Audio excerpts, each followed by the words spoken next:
नमस्कार साथियों आपका चैनल पर बहुत बहुत स्वागत है। इस चैनल पर आपको लगातार शिक्षा से संबंधित बहुत ही लेटेस्ट जानकारियां मिलती रही हैं। तो आज मैं आपको इग्नू में जो बीएड कार्यक्रम होता है टीचर्स बनने के लिए, वो कैसे आप करोगे और क्या उसमें एग्जाम पैटर्न आता है, और 2021 का अप्रैल 2021 का जो क्वेश्चन पेपर था वो पूरा मैं आपको दिखाऊंगा। उसमें कौन से क्वेश्चन पूछे गए थे, उनके आंसर के साथ पूरी डिटेल, आंसर की आदि पूरे के पूरे आपके सवाल जवाब मैं इस वीडियो के माध्यम से बताऊंगा। इसलिए सबसे पहले आप इसको लाइक कर दो। आप लाइक करें और चैनल के साथ सब्सक्राइब कर ले। सब्सक्राइब तो साथियों, सब्सक्राइब करने से आपका कुछ नहीं जाता, लेकिन हमारा एक बूस्टअप बन जाता है और हमें एक मोरल सपोर्ट मिलता है। साथियों, वीडियो को शेयर जरूर कर दें और अपने साथियों में जो आज इसका पेपर दे रहे थे उनके लिए। तो पूरा पैटर्न मैं आपको थोड़ा सा बता देता हूं। जो नए कैंडिडेट्स आएंगे तो ये पूरा का जो पेपर है वो 120 मिनट का होगा और 100 क्वेश्चन उसमें आएंगे। यहाँ पे पार्ट ए और बी होगा। पार्ट ए और बी टोटल 100 क्वेश्चन। ये देखिए अप्रैल 2021 का है और ये बीएड इग्नू बीएड का ये फॉर्म है, भरा गया था जो कि इग्नू में बीएड कराने के लिए। और यहाँ पर देखिए क्या क्या इसमें आएंगे, तो आप इनको भी देख लीजिए। यहाँ पर जो सामान्य हिंदी या इंग्लिश दोनों में से कोई भी आप ले सकते हैं, वो 10 नंबर का। जो रीजनिंग है वो 20 मार्क्स की आएगी। एजुकेशनल और जर्नल अवेयरनेस 25 मार्क्स की आएगी। टीचिंग लर्निंग 25 मार्क्स की, और कोई भी एक सब्जेक्ट वो 20 मार्क्स का आएगा। तो इस तरह से ये बनेगा और टोटल 2 घंटे का ये टाइम होगा। अब यहाँ पर देखिए ऑप्शनल में हमारा मैथ जो है, मैथ्स है, विज्ञान है, सोशल साइंस, अंग्रेजी है और हिंदी। इन 5 विषयों में से कोई एक विषय आपको लेना है। तो कई बार बच्चे इसको गलत भी करके आते हैं, तो आप सभी के लिए आपने तो सही किया होगा, लेकिन आज इसकी आंसर की मैं पूरी की पूरी मैं आपको बताऊंगा। तो ये पार्ट बी और जो एसेंशियल है, इस एक से ज़्यादा आपको नहीं करना है, नहीं तो ये गलत हो जाएगा। तो ये आपके इसमें कोई नेगेटिव मार्किंग नहीं होती है। अपनी साइन ओएमआर शीट पर साइन करने हैं अपने, और जो एनरोलमेंट 10 अंकों का वो भरना है। नीले और काले बॉल पेन से ही आपको इसको ब्लैक करना है। ओएमआर शीट में कोई भी निशान वगैरह नहीं लगाना है। तो साथियों, सारी की सारी वीडियो को आराम से देखते जाइए। लंबी वीडियो हो सकती है, लेकिन आपके काम की है। ये पूरा का पूरा जो इग्नू का पेपर है वो इसमें आपको दिया जा रहा है और उसके आंसर दिए जाएंगे। तो यहाँ पर आपको एक से अधिक कोई भी गोला नहीं लगाना है। अब हम आएंगे पार्ट बी पे। पार्ट बी में जो होते हैं वो विज्ञान के 81 से 100 तक के हैं, गणित के 101 से 120 है, सोशल साइंस के 121 से 140 हैं, इंग्लिश के 141 से 160 और हिंदी के 161 से 200 तक का। तो ये हमारे पूरा का पूरा पैटर्न है। हिंदी का 161 से 180 तक का ये पैटर्न है। ये आप में से एक चुनना है। तो जो नोट्स होते हैं हमारे जर्नल, वो सारे के सारे इसमें भी हैं, तो आप आराम से देख सकते हैं इनको, अगर कोई भी प्रॉब्लम है तो, ताकि आपको कोई दिक्कत ना आए। अब हम पार्ट ए में आएंगे, इंग्लिश जर्नल इंग्लिश कॉम्प्रिहेंशन। तो ये जो पैसेज दिया जाएगा ये आपका इंग्लिश और हिंदी दोनों ही लैंग्वेजेस में होगा। तो आप इसको देख के और इसका स्क्रीनशॉट ले सकते हैं। देखिए ये पूरा का पूरा स्क्रीनशॉट आप इसका ले लीजिए, ताकि आपको अगर इंग्लिश में आपको आंसर देने हैं तो आप इसको आंसर आराम से दे पाएंगे। तो ये पूरा पैसेज आपको पढ़ना है और फिर उसके बाद में आंसर देने हैं। तो मैं आपको ये पैसेज जो है वो आपको दे रहा हूँ, आप इसको स्क्रीनशॉट लें और इसको आराम से पढ़ें, ताकि आप आंसर आसानी से दे पाएं। तो इसके आंसर्स हम निकाल लिए हैं। आपके आंसर्स में हो सकता है कोई चेंजेस हो, थोड़ा बहुत अंतर हो सकता है, लेकिन ये अच्छी तरह से आंसर चेक किए गए हैं। इसलिए आप आंसर की से ज़रूर मैच कर लें फाइनल। लेकिन ये आंसर बिल्कुल सोच समझ के और कई टीचर्स से बात करके ही दिए गए हैं। तो पहला जो क्वेश्चन है वो, लेखक ने प्रकृति की तुलना व्यवसाय से क्यों की। तो इसका आंसर आएगा सेकंड। जो इसमें आंसर दिए हैं वो सही नहीं है, जो पहले से ही टिक है तो आप उन पर ना जाएं, जो हम यहाँ बताएंगे वो आप आंसर इसका समझ के चलें। तो ये पूरा का पूरा पैसेज है वो आपको पढ़ना है और उसके बाद में इसके आंसर देने हैं। दूसरा, जो ह्रास के लिए हमारे पूर्वज शायद ही हमें क्षमा कर पाए, तो इसका आंसर है हमारे अनुसार फोर्थ, क्योंकि पूंजी और ब्याज से संबंधित इसमें बातें कही थी, तो फोर्थ इसका आंसर है। तो बीएड 2021 का ये पूरा का पूरा पेपर है, आप पूरा का पूरा पेपर इसमें देखें, आपके लिए काफ़ी फायदेमंद है। और दूसरे जो भी बीएड की तैयारियां कर रहे हैं उन सभी के लिए भी ये बहुत ही अत्यंत आवश्यक है। तो थर्ड क्वेश्चन देखें तो इसमें which of the following statement is falls in the context of the passage. ये इसमें हम इसका हिंदी वर्जन देखेंगे, आप इंग्लिश देख लीजिए अगर आप इंग्लिश में देना चाहते हैं तो, अदरवाइज ये आप इसको हम हिंदी में देखेंगे। तो गद्यांश के संदर्भ में निम्नलिखित में से कौन सा कथन असत्य है। तो असत्य है हमारा वैज्ञानिक अधिकांश पादप प्रजातियों की उपयोगिता को जानते हैं। तो ये गलत है, क्योंकि पूरे जो गद्यांश में ऐसी कोई बात नहीं की गई। दुनिया की भूख की चिंता करने हेतु निम्नलिखित में से कौन सा क्या सही तरीके से लेखक के विचार को प्रदर्शित करता है। तो यहाँ पर जो फर्स्ट है ये हमारे अनुसार सही है, खाद्य योग्य पौधों की प्रजातियों के उत्पादन की संख्या बढ़ाना। आप अपने जो आंसर हैं वो भी कमेंट बॉक्स में जरूर बताएं, आप किस क्षेत्र से हैं कमेंट बॉक्स में जरूर बताएं।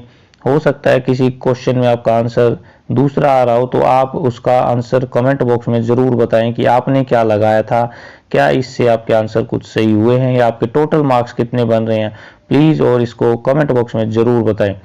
पांचवा जो क्वेश्चन है वो निम्नलिखित में से कौन सा जंगल के विनाश का तात्कालिक कारण है।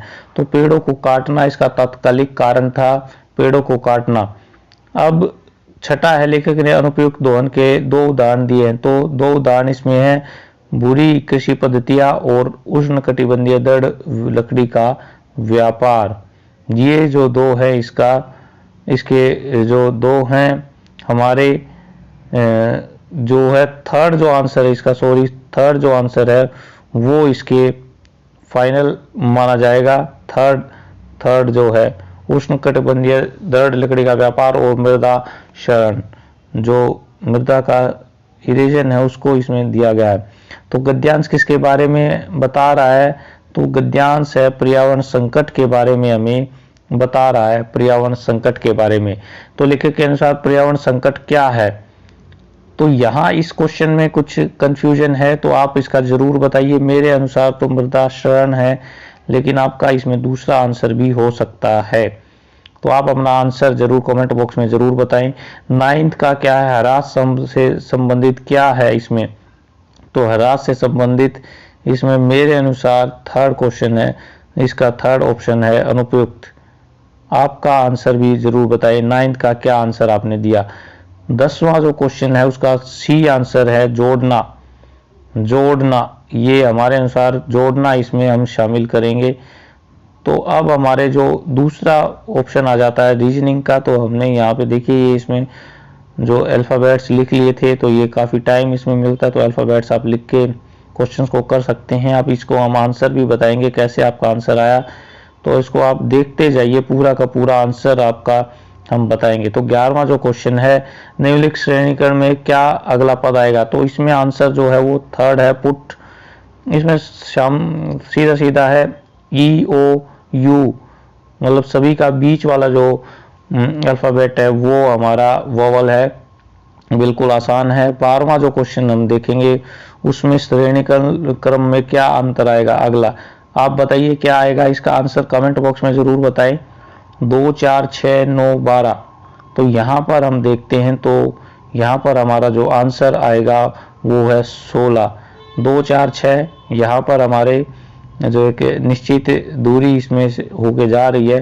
तो आप बताइए कि कैसे इसका आंसर आएगा। तो पहले 2 आंसर आ रहा है मीडियम में, 2, 2, फिर 3, 3।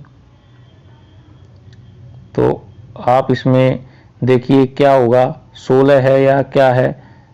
तो हम इसको दोबारा से चेक करेंगे। 2, 4, 6, 2 का अंतर आया, फिर 3, 6 और 3 9, 3 फिर 9 और 3 12 और एक और, तो 15 इसका आंसर आएगा। 15 15 इसका आंसर है। अब जो 13वां क्वेश्चन है वहां पर देखिए क्या है, निम्नलिखित में रिक्त स्थान की पूर्ति करें। तो यहाँ पर देखिए सभी के स्क्वायर हैं, 25 5 का, 49 7 का, 81 9 का। तो यहाँ पर आपका एक एक छोड़कर एक का आ रहा है, तो ये 11 का 121 इसका आंसर आएगा। अब 14वां जो क्वेश्चन है वो, तुम्हारी माँ मेरी सास की एकमात्र पुत्री है। तो तुम्हारी माँ मतलब एक बाप अपनी बेटी को बोल रहा है तुम्हारी माँ मेरी सास की एकमात्र पुत्री है, तो इसका आंसर पिता ही आएगा। सिंपल क्वेश्चन है बिल्कुल, तुम्हारी माँ मेरी सास की एकमात्र पुत्री है। तो ये आसान क्वेश्चन, इसको अपने जो रिलेशन है उनको साथ इसको मैच करके बताएंगे तो आप आसानी से इसके आंसर कर पाएंगे। अब 16वां जो क्वेश्चन है कूट का, बताइए आपका आंसर क्या है, कमेंट बॉक्स में जरूर बताएं। तो ये स्टार का उल्टा कर दिया, वर्ड सारे उल्टे कर दिए हैं। तो ROUT का उल्टा क्या होगा, टूर। तो ये टूर इसका आंसर आ गया है। अब 16वां जो क्वेश्चन है, कूट भाषा में 25 का अर्थ है हरा सेब। तो 25 का अर्थ है हरा का मतलब है 2, हरा 2 और सेब है 5। ये कूट नंबर डालते रहिए। लाल का है 3 और सेब का है 5। अब 34 का है लाल, यानी कि लाल का मतलब है 3 और चेरी का मतलब है 4। तो हरा चेरी का कोड क्या होगा, तो हरे का क्या आया था हमारा, हरा का आया है 2 और चेरी का क्या आया है 4। तो हमारा आंसर आ गया 24। तो इस तरह से आप आसानी से इसको निकाल सकते हैं। आप अपने भी तरीके बताइए कि किस तरह से आपने इसका आंसर किया था। तो 17वां जो क्वेश्चन है, जब तुम पैदा हुए तो मेरी आयु तुम्हारी वर्तमान आयु के बराबर थी। तो पिता ये पूछता है अपने बच्चे से और पूछता है कि 36 वर्ष आज उसके पिताजी की आयु 36 वर्ष और 7 वर्ष पूर्व उसके पुत्र की आयु क्या थी। तो इसको हम ऑप्शन से भी कर सकते हैं या वैसे भी कर सकते हैं। तो ऑप्शन से हम देख लेते हैं तो आसानी से हमारा आंसर आ जा रहा है। तो 16 विशेष अगर हमने मान लीजिए यहाँ पर 11 है और 11 7 वर्ष पूर्व उसकी आयु उसने पूछी है, तो यहाँ पर इसका आंसर 11 आएगा। 11 तो 11 और 7 18 18 दूनी 36, मतलब आज से जो उसकी जो आयु है वो 36 वर्ष उसके पिताजी की है और उसकी आयु है 18 वर्ष। 18 वर्ष बच्चे की आयु है 18 वर्ष। 18वां क्वेश्चन है कि एक सतह पर वर्ताकार सिक्के रखे गए हैं, उसी आकार के कितने सिक्के उसके चारों ओर इस प्रकार रखे जाएं कि प्रत्येक सिक्का 7 वाले सिक्के और मध्य के सिक्के को छूता रहे। तो ये आप देखिए कि ये आपके मान लीजिए यहाँ पर ये इस तरह से 6 सिक्के आपने रखे, देखिए इस तरह से ये क्वेश्चन बनेगा। तो आप इसको अपने घर पर भी करके देख सकते हैं। एक साइज के सिक्के आप अगर लोगे तो सभी का साइज अगर होगा तो देखिए इसके आसपास के हमारे कितने सिक्के हैं, 6। तो एक भी सेंटर में है और 3 हमारे बाहर के, तो ये है हमारा आंसर 2। तो ये इस तरह से आप आंसर इसको कर सकते हैं, पेपर में भी आप ऐसे ही कर सकते हैं। अब जो 19वां क्वेश्चन है बहुत ही अच्छा क्वेश्चन है, थोड़ा मुश्किल भी है लेकिन इतना भी मुश्किल नहीं है कि आप इसको ना कर पाएं। तो इसको हम एक मैप में बनाते हुए चलेंगे। तो देखिए एक प्रारंभ बिंदु से एक व्यक्ति 3 किलोमीटर उत्तर दिशा में जाता है, तो हमने ये प्रारंभ बिंदु बना लिया। अब यहाँ पर है वो 3 किलोमीटर 3 km, ये है ऊपर की दिशा जो होती है वो हमारी नॉर्थ होती है, नॉर्थ। फिर वह पश्चिम की ओर मुड़ जाता है, तो पश्चिम हमारा इधर लेफ्ट में पश्चिम है और 2 किलोमीटर और जाता है 2 km पैदल फिर पीछे मुड़ जाता है और 1 किलोमीटर आता है, तो यहाँ से पीछे वापिस आएगा यहाँ तक, यहाँ पर 1 किलोमीटर जाता है। फिर 5 किलोमीटर पूर्व की ओर वहां से जाता है, 5 किलोमीटर वो वापिस भी पूर्व इधर ही है, इसी दिशा में है पूर्व। तो यहाँ पे आया वो 5 किलोमीटर, तो 5 किलोमीटर का मतलब है 1 और इधर 4, तो 4 km यहाँ पे हो गया हमारा और 1 यहाँ पे हो गया। तो अब वहां से जाता है, तो आपने प्रारंभिक बिंदु से वह कितनी दूरी पर है, तो प्रारंभिक बिंदु ये था और अभी यहाँ पर है, तो ये दूरी उसने बतानी है आपने, ये दूरी। तो यहाँ पर हम सीधा सीधा इसको नहीं कर सकते, तो ये पाइथागोरस थ्योरम से हम इसको निकालेंगे। तो ये 3 का स्क्वायर प्लस में 4 का स्क्वायर, तो कितना हुआ ये 25 का अंडर रूट हमारा ये आ जाएगा। तो 5 km जो हमारा आया, ये आंसर हमारा 5 km आ गया। तो आपको अगर समझ में ना आए तो दोबारा से वीडियो को देखें और आपको आसानी से ये समझ में आ जाएगा। तो इसका आंसर है हमारा 5 किलोमीटर। क्या आंसर है? 5 किलोमीटर। तो साथियों, इस तरह से आप इसको आसानी से कर सकते हो और बहुत सारे क्वेश्चन अच्छे हैं जिनको कि आप आसानी से कर सकते हैं और कोई भी इसमें बगैर किसी उसके। तो आप कमेंट बॉक्स जरूर करते जाएं और अपने आंसर जरूर बताते जाएं कौन सा आपका गलत है या मेरा कौन से गलत है। मेरे भी गलत हो सकते हैं, ऐसी कोई बात नहीं है कि मेरे कोई भी गलत नहीं होंगे। तो 20वां क्वेश्चन है, 3 दिसंबर को शनिवार है, तो उस माह का अंतिम दिवस कौन सा होगा? तो यहाँ पर ये बिल्कुल आसान था। तो 3 दिसंबर, तो हमारा आंसर है जो 3 दिसंबर को है। तो हम इसमें अगर 7 प्लस करते जाएंगे, 7 तो 28 प्लस में 3 31, तो जो डे हमारा 3 को था वही डे हमारा 31 को हो जाएगा। तो यानी कि हमारा शनिवार था, तो शनिवार ही आंसर इसमें आएगा। आपका क्या आंसर आया आप कमेंट बॉक्स में जरूर बताएं। अब यहाँ 21वां जो क्वेश्चन है वो भी बिल्कुल आसान है, थोड़ा सा टिपिकल है। इसके लिए स्टेप आपको करने होते हैं। तो ए बी के दाएं में है, तो इसको आपने यहाँ पर देना है ए बी। और इस तरह के क्वेश्चंस को करने के लिए आपको थोड़ा सा ध्यान रखने की जरूरत होती है, नहीं तो ये गलत हो जाते हैं। तो ए बी के दाएं में है, जो है ए है वो बी के दाएं में है, तो यहाँ पे हमारा बी और यहाँ पे इसका ये दाया आ गया। अब अगला जो हम देखेंगे कि ई सी के बाएं हैं और ए के दाएं हैं। जो ई है वो सी के बाएं हैं और ए के दाएं हैं। तो ई का दाया यहाँ पे ई हो गया और यहाँ पर हमारा सी हो गया। तो इस तरह से पता चल गया। और लास्ट वाले में बी डी के दाएं हैं, तो बी है यो डी के दाएं, तो ये डी का दाया यहाँ पे हो गया, डी के दाएं में बी है। तो इस तरह से ये हमारा आ गया है। और अब इसने क्वेश्चन पूछा कि घर के मध्य में कौन है? तो घर के मध्य में कौन आया? हमारा ए। घर के मध्य में हमारा ए है, तो आंसर हमारा आ गया ए।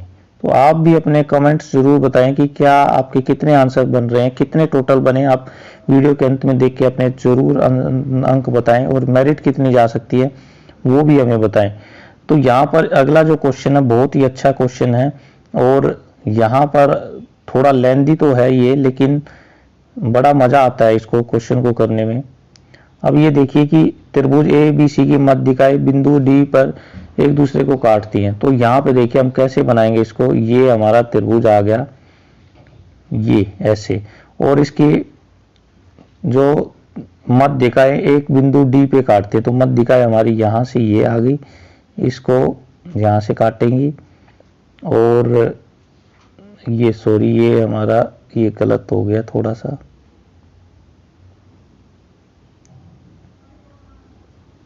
ये देखिए ये यहाँ से इसको और ये वाला ये, तो ये जो बिंदु है वो डी हमारा आ गया। तो अब इसने पूछा कि कैसे आपका ये टोटल कितने इसमें त्रिभुज बनेंगे। तो हम पहले एक एक वाले देख लेते हैं कि 1 2 3 4 5 6। तो एक वाले हमारे हैं 6, एक वाले कितने बने हमारे 6। अब दो वाले हम देखेंगे, तो दो वाले देखेंगे तो 4 बनेंगे आपके, 3 बनेंगे, दो वाले 3 बन जाएंगे। ये वाला एक हमारा ये और एक ये, तो ये हमारे दो वाले कितने बने 3। अब देखेंगे कि हमारा जो है 3 वाले कितने बने। ये थोड़ा सा ध्यान देना है कि 3 वाले जैसे ये बना ये बना ये बना, तो टोटल हमारे इसमें 3 वाले 6 बनते हैं और एक पूरा बड़ा जो हो गया वो 1 है। तो टोटल हमारे जो आंसर आ गया वो 16। तो ये टोटल हमारा 16 बन गया। इसको आराम से देखें, आराम से करेंगे तो आपको बिल्कुल समझ में आ जाएगा। तो इसका आंसर जो है वो 16 आएगा, 16। तो ये टोटल जो हमारे इसमें बने हैं 16 में। तो आंसर अपना मैच करें कि कितने बच्चों का सही है वो मुझे तुरंत बताएं यहाँ पर। अब जो 23वां क्वेश्चन है वो 6 7 जमा में 43। तो ये अब बताइए, एक्चुअली में 6 को 7 से मल्टीप्लाई किया, प्लस में 1 किया इसमें, या 5 को 6 से मल्टीप्लाई किया, प्लस में 1 किया ना, 6 पंजे 30, प्लस में 1 तो 31 आ गया। तो इसका आंसर 4 गुना में 5 यानी कि 20 जमा में 1 यानी कि 21 हमारा इसका आंसर होगा। अब अगला जो 24वां जो क्वेश्चन है, यदि 213 को 6, 432 को 9 लिखा जाए तो 543 को क्या लिखा जाएगा। तो ये जो क्वेश्चन है बिल्कुल इसका जो इसके जो नंबर्स है उनको टोटल किया हुआ है, 2, 1 और 3 का टोटल 6, 4, 3, 2 का टोटल 9, तो 5, 4, 3 का टोटल क्या होगा बताइए। तो ये 12 हमारा 12 आंसर आ जाएगा। 5, 4, 3 का टोटल 12 आ जाएगा।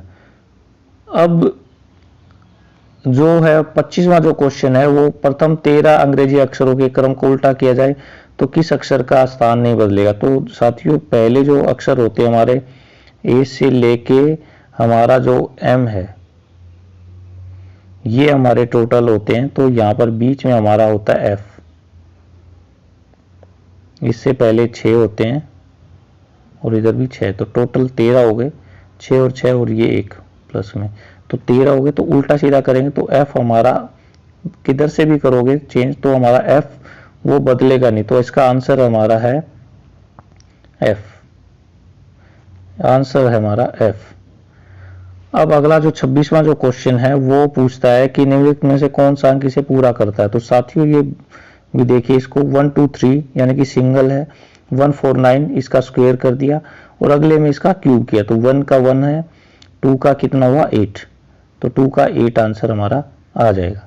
तो इस तरह से हम आराम से क्वेश्चन वो करेंगे, अपने मैच करें क्वेश्चंस और आंसर हमें बताएं। अब अगला जो क्वेश्चन है हमारा, नगर की जनसंख्या का 45% 40 महिलाएं हैं, 45 पुरुष हैं। यदि बच्चों की संख्या 30,000 है तो नगर की कुल जनसंख्या कितनी होगी। तो टोटल हम इसको देख लेंगे तो 45% और 40%, तो बच गया कितना हमारा 15%।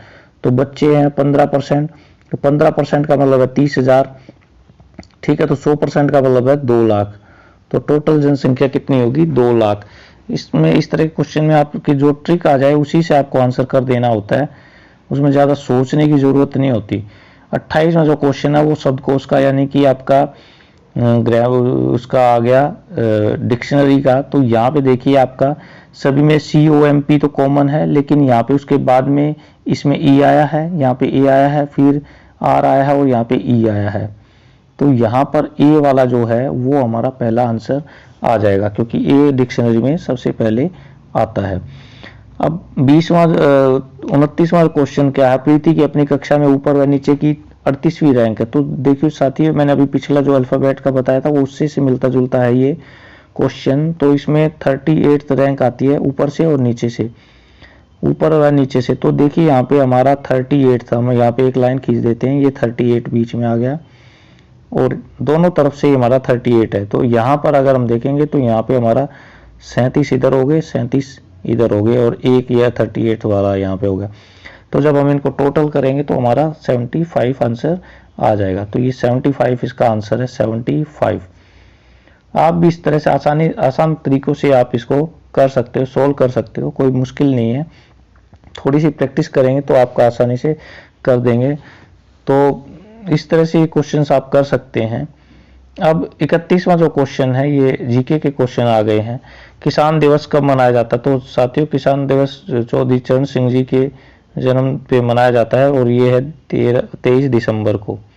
The bunch of the old letters, मतलब पिता के पुत्र जो लेटर्स हैं जो जवाहरलाल नेहरू जी ने अपनी पुत्री इंदिरा गांधी को लिखे थे।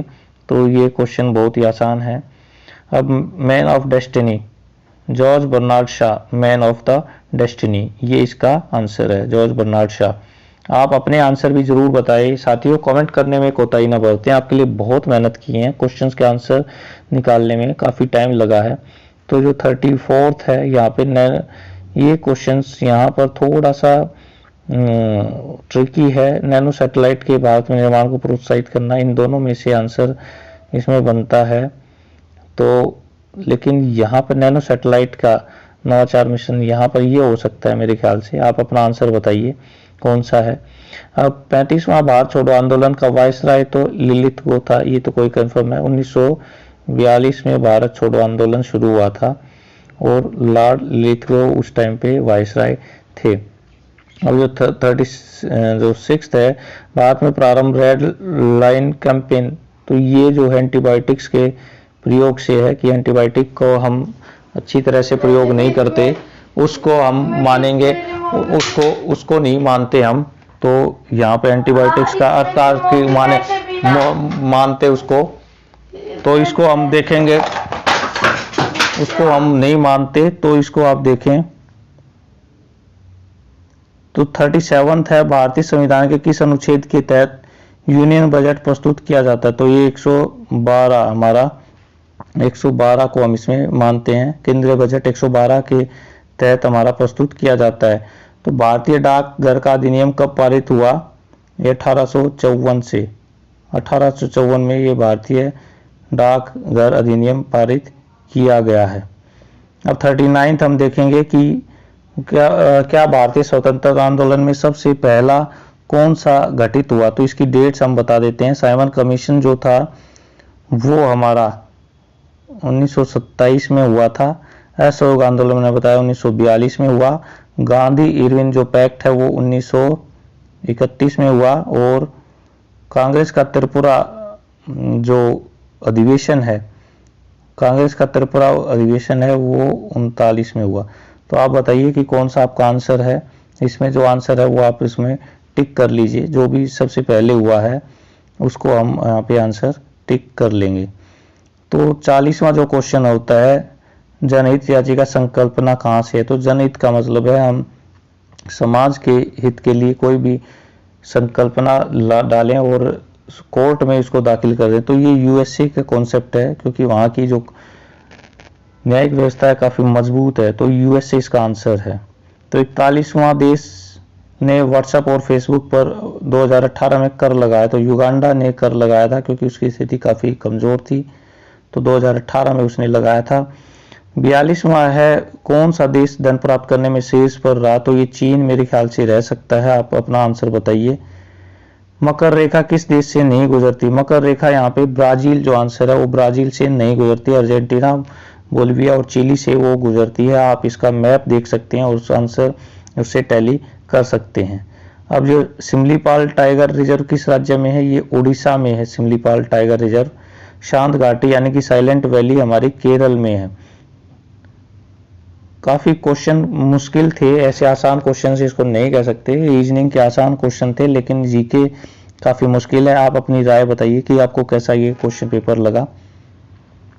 46वां जो है, future we not want, future we want, ये हमारा कहाँ से, किससे संबंधित है। तो ये हमारा United nation conference on sustainable development से संबंधित है। तो एक जो आंसर है ये यहाँ पे इसका एक आंसर आएगा।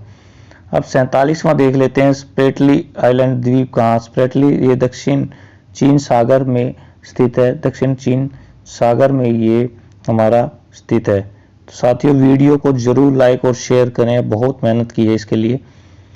ताप्ती नदी किस प्रदेश के, मध्य प्रदेश के किस जिले से उद्गमित होती है। तो ये बैतूल जो जिला है मध्य प्रदेश में, ताप्ती नदी है, बैतूल जिले से ये निकलती है।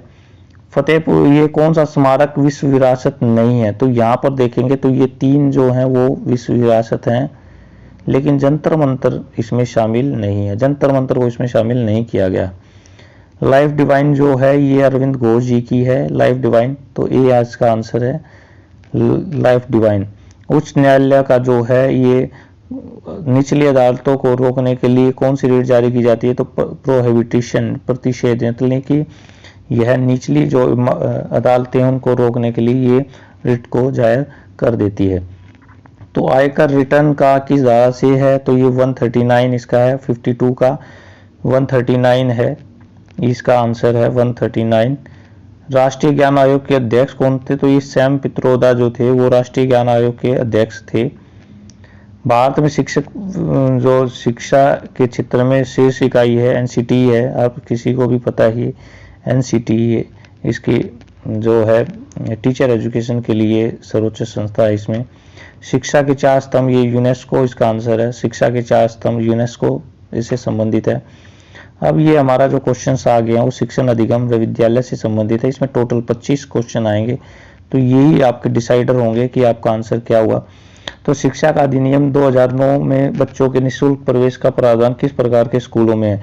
तो देखिए, सैनिक स्कूल, आर्मी स्कूलों में उनके अलग नियम से हैं, नवोदय में भी अलग नियम है। 5वीं क्लास में नवोदय में बच्चों के दाखिले होते हैं, लेकिन जो पड़ोस के स्कूल हैं वहाँ पर इसको माना जाता है, क्योंकि ये ऑर्डिनरी सामान्य स्कूल होते हैं और इस सभी सामान्य स्कूलों में जो शिक्षा का अधिनियम को लागू किया गया है।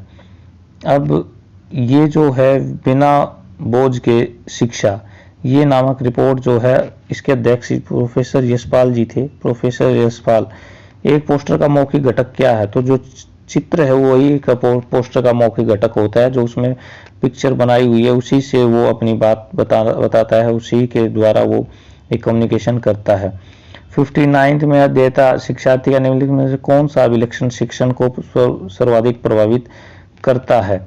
तो यहाँ पे 59 में हम देखते हैं उसका पूर्व ज्ञान उसको बहुत ज़्यादा उसको शिक्षण को प्रभावित करता है। अगर उसको अच्छी ज्ञान प्राप्त है पिछला, तो वो और अच्छी तरह से उसको सीख पाता है।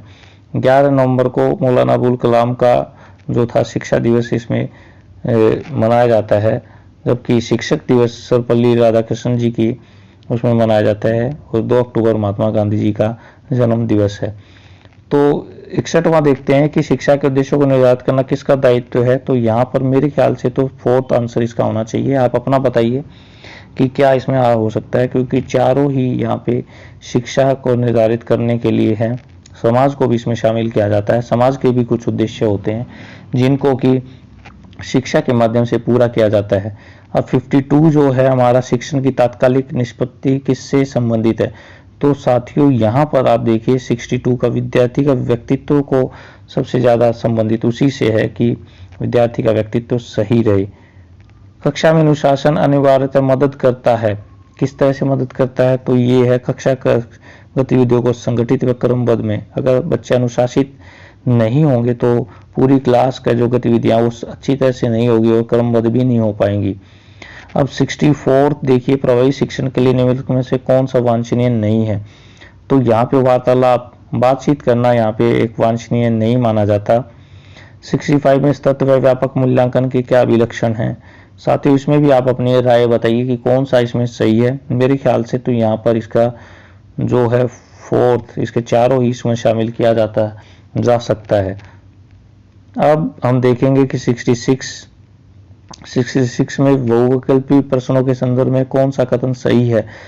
इसमें सही पूछा है, तो ये वस्तुनिष्ठ होते हैं, इनका मतलब आंसर हमेशा सही निकलता है। ये विषयनिष्ठ होते हैं, ये सारे गलत हैं, तो इसका ए आंसर इसका आएगा। 67 शिक्षण के दौरान शिक्षक विद्यार्थी संप्रेषण का मुख्य घटक क्या है? तो 67 को अगर हम देखें तो इसके अभिप्रेरक कथन, इसको मेरे ख्याल से ये माना जाएगा। आप अपने आंसर भी जरूर बताते रह जाइए और टोटल अपने आंसर जरूर बताने कि आपके कितने टोटल हो गए हैं। एक शिक्षक केंद्रित विधि, तो व्याख्यान विधि जो है वो शिक्षक केंद्रित है, जबकि परियोजना, समूह कार्य, विचार विमर्श ये सारी छात्र केंद्रित विधियां हैं। आप अपना आंसर बताइए। एक सुगमकर्ता के रूप में शिक्षक वह है जो 69 का जो है 4th विद्यार्थियों को अधिगम हेतु प्रोत्साहित करना, ये इसका है। 70वां जो क्वेश्चन है, विद्यार्थी में से किसे अभिप्रेरक शिक्षण का संकेतक माना जा सकता है? तो 70 में अगर देखें तो बी, विद्यार्थियों की अधिकतम उपस्थिति इसमें दिया गया है। तो अभिप्रेरक क्या है? प्रश्न पूछते हैं, या तो मेरे ख्याल से प्रश्न पूछना इसका ज्यादा अच्छा आंसर माना जाएगा कि 70वें का। 71वां, एक कक्षा में शिक्षक शब्दों या चित्रों के माध्यम से संदेश भेजता है, विद्यार्थी क्या है? यहाँ पे ये जो क्वेश्चन है, आप इसका आंसर बताइए कि आपके अनुसार इसका क्या आंसर हो सकता है। कुछ क्वेश्चंस आपके लिए भी छोड़ने पड़ेंगे, हालांकि मुझे इसका पूरा का पूरा 100% नहीं पता, लेकिन आप इसका बताइए। CIET का क्या फुल फॉर्म है? CIET का तो ये है शैक्षिक प्रौद्योगिकी केंद्रीय संस्थान, central institute for educational technology, CIET। ये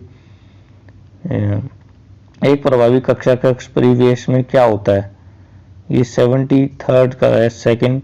सजीव विद्यार्थी शिक्षक अंतःक्रिया, मतलब विद्यार्थी और शिक्षकों के बीच में एक हेल्दी रिलेशन उसमें होता है। 74th है नालंदा तक्षशिला भारत के किस काल के थे? ये गुप्त काल के थे। गुप्त काल इसका आंसर आएगा, गुप्त काल। पाठ्यचर्या क्या है? पाठ्यचर्या है क्या है? 70 पाठ्यचर्या हमारी बतानी है आपने। 75th का जो है वो क्या पढ़ाई जाने वाली विषय वस्तु।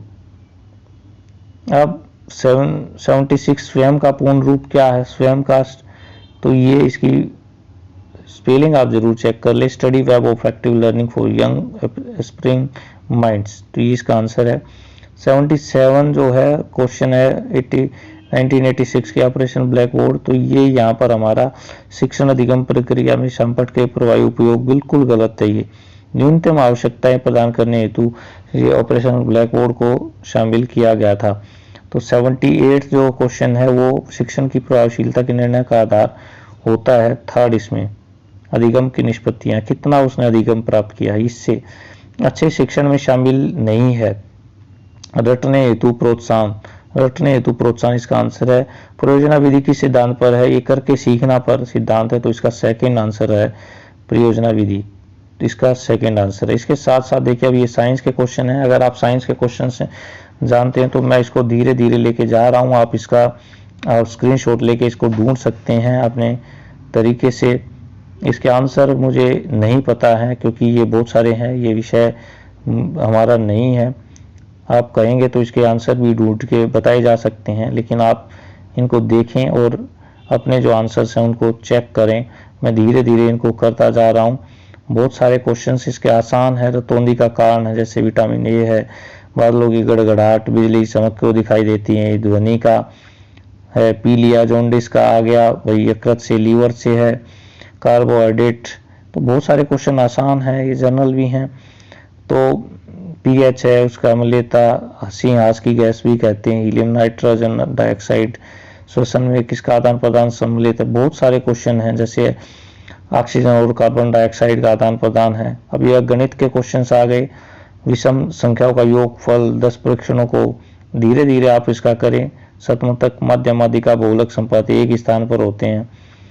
तो ये आप क्वेश्चंस मैथ्स के क्वेश्चंस हैं, आप इनको भी कर सकते हैं। एक एक करके आप इन्हें करें और इनके आंसर हो सके तो आप इसको प्लीज़ कमेंट बॉक्स में ज़रूर आंसर दे इनके। अगर आप इनके स्टूडेंट हैं तो आपसे मैं आशा करता हूं कि आप इन सभी के आंसर यहाँ पे कमेंट बॉक्स में ज़रूर बताएंगे।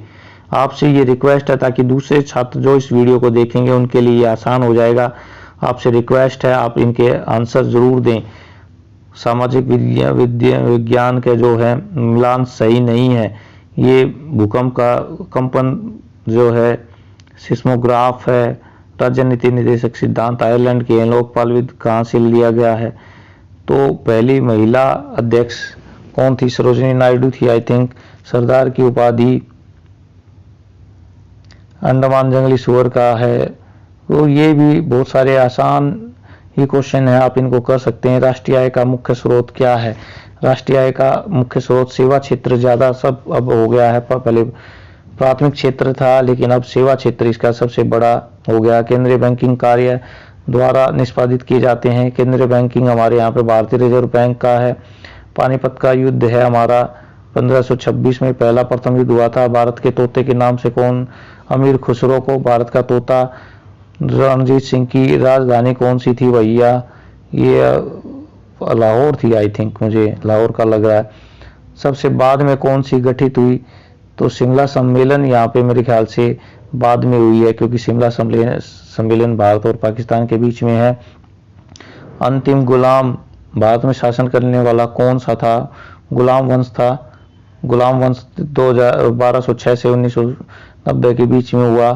विश्व के सभी देशों के साथ कौन से कराने वाली जो संस्था है? ये देखिए सबसे निचली परत। काली मिट्टी किसके लिए? रुई कपास के लिए है। दक्षिण की गंगा गोदावरी को आई थिंक कहते हैं। लोक सेवा आयोग की कुछ क्वेश्चंस आसान हैं यहाँ पर, आप देखिए इनके भी इंग्लिश के जो क्वेश्चंस आ गए हैं इनको भी देखिए आप, और इनके आंसर प्लीज़ आप यहाँ पे दें। जो भी आंसर हैं वो आप इनके दें। मैं आपको लास्ट में हिंदी के जो आंसर हैं वो मैं ज़रूर करा के दूंगा आपको हिंदी के आंसर मैं कराऊंगा पूरे के पूरे। आप इंग्लिश के और ये ये करें। अब ये हिंदी का जो एक पूरा का पूरा ये देखिए, ये जो पद्यांश नहीं, ये गद्यांश है, तो गद्यांश को देखिए। उपयुक्त शीर्षक क्या है? सच्ची वीरता इसका उपयुक्त शीर्षक है मेरे अकॉर्डिंग, सच्ची वीरता। तो सच्ची वीरता इसका उपयुक्त शीर्षक है। वीरता का संदेश क्या क्या लेके आया? तो 162 का है, एक चट्टान की तरह। वीर का विलोम शब्द है कायर, वीर का विलोम शब्द कायर। बुद्ध जैसे राजा विरक्त कैसे हो जाते हैं? विरक्त होकर वीर हो जाते हैं। 164 का एक, वीरों की देवदार वृक्षों से तुलना क्यों की गई है? क्योंकि दोनों ही ये थर्ड बगैर उसके बढ़ते जाते हैं। माँ किस वर्ग का अंतिम व्यंजन है? तो पा वा पा पा बा बा, माँ इसका अंतिम व्यंजन है। वर्णों के समूह को क्या कहते हैं? वर्णों के समूह को हम क्या कहते हैं? वर्णमाला कहते हैं वर्णों के समूह को। सप्ताह में कौन सा समास है? तो द्विगु समास है। यहाँ पे आप अपने आंसर दीजिए।